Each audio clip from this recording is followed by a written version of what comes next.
passo a palavra nesse momento agora para o assessor parlamentar e Terebal Freire.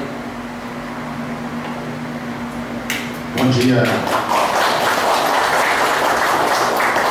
os companheiros e companheiras, né? Os nossos amigos aqui da mesa.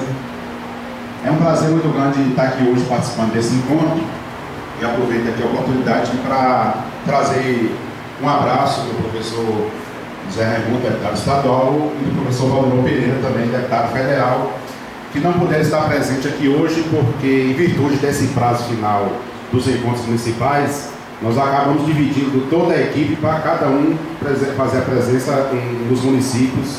O deputado Valdemar hoje está em Iuiú, o deputado Zé Raimundo está no sul da Bahia, e nós viemos para cá para participar desse momento importante aqui do PT de Paramirim, né? Primeiro é esclarecer que esse encontro de hoje é um formato que o PT encontrou desde 2002 para deliberar sobre as candidaturas do seu partido.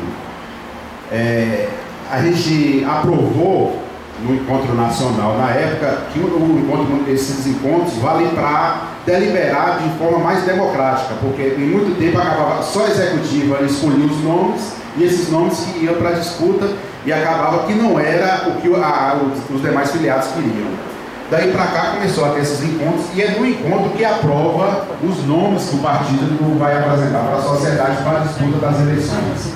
É o caso aqui hoje, de apresentar, se for decisão do diretório local, de apresentar nome para a disputa de prefeito ou de vice-prefeito, e o nome dos vereadores, dos pré-candidatos a vereadores que irão participar do processo, bem como dos partidos que estão sendo discutidos para fazer parte da aliança. Então é esse o formato do encontro aqui hoje, que a gente vai fazer essa discussão. Se for melhor, já tem um nome de consenso, melhor ainda, mas no decorrer o pessoal aqui vai se apresentar para dizer essa questão dos nomes dos vereadores. A gente já viu aqui os nomes relacionados. Se tiver interessado, pode procurar a Janina aqui e se apresentar, que eu acho interessante aumentar o número de candidatos para poder fortalecer o projeto do Partido dos Trabalhadores aqui em Paramirim.